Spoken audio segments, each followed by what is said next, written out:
धार्मिक मान्यता के अनुसार हनुमान जी का जन्म मंगलवार के दिन हुआ था।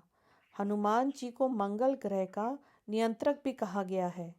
इस दिन हनुमान जी की उपासना करने से साहस, आत्मविश्वास और शक्ति की प्राप्ति होती है। महाभारत के युद्ध में हनुमान जी अर्जुन के रथ के ध्वज पर विराजमान थे और सारे युद्ध में उन्होंने पांडवों की रक्षा की, उन्हें विजय दिलाई। इसीलिए आयु रक्षा, मुकदमों तथा परीक्षा में विजय और संपत्ति की प्राप्ति के लिए हनुमान जी को मंगलवार के दिन तिकोन ध्वज चढ़ाया जाता है।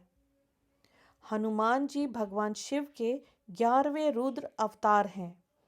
कहते हैं कि जो भगवान राम का भक्त होता है, उन्हें हनुमान जी कभी कष्ट नहीं होने देते।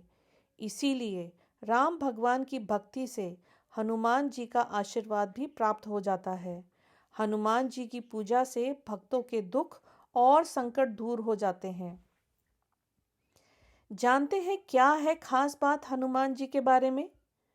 हनुमान जी वानरों के राजा केसरी और उनकी पत्नी अंजना के 6 पुत्रों में सबसे बड़े और पहले पुत्र हैं। रामायण के अनुसार वे जानकी के अत्यधिक प्रिय हैं। इस धरा पर जिन 7 मनीषियों को अमृतत्व का वरदान प्राप्त है, उनमें बजरंगबली भी हैं। हनुमान जी का अवतार भगवान राम की सहायता के लिए हुआ था। और हनुमान जी की शक्ति कौन है? कुबेर जी ने हनुमान जी को गदा भेंट की तथा भगवान शिव ने किसी भी अस्त्र से मृत्यु नहीं होने का वरदान दिया था। माता सीता ने हनुमान जी की भगवान राम के प्रति भक्ति देखकर उनको अमरता का वरदान दिया था। ब्रह्मा जी ने हनुमान जी को इच्छा अनुसार शरीर का आकार तथा गति बदलने का वरदान दिया था।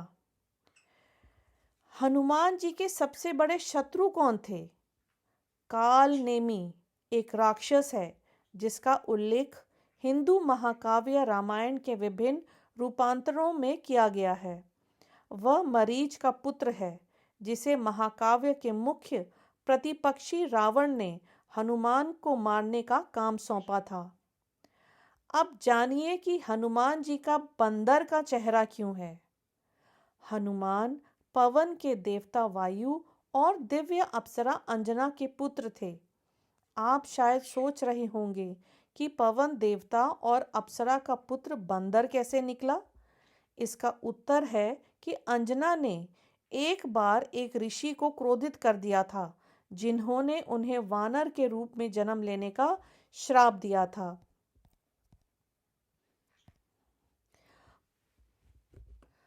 जानते हैं क्यों मारुति को कहा गया भगवान हनुमान? संस्कृत में हनु का अर्थ है जबड़ा और मान का अर्थ है विकृत। हनुमान जी जब छोटे थे तब एक दिन उनका ध्यान सूर्य पर गया। उन्हें सूर्य एक लाल मीठे फल की तरह लगा। सूर्य को देखते ही हनुमान जी सूर्य को खाने पहुंच गए। जैसे ही उन्होंने सूर्य को खाने के लिए अपना मुंह खोला, इंद्रदेव ने मारुति पर वज्र प्रहार कर दिया। वज्र जाकर मारुति की हनु यानी ठोडी पर लगा और तब से ही मारुति का नाम हनुमान पड़ गया। जय श्री हनुमान।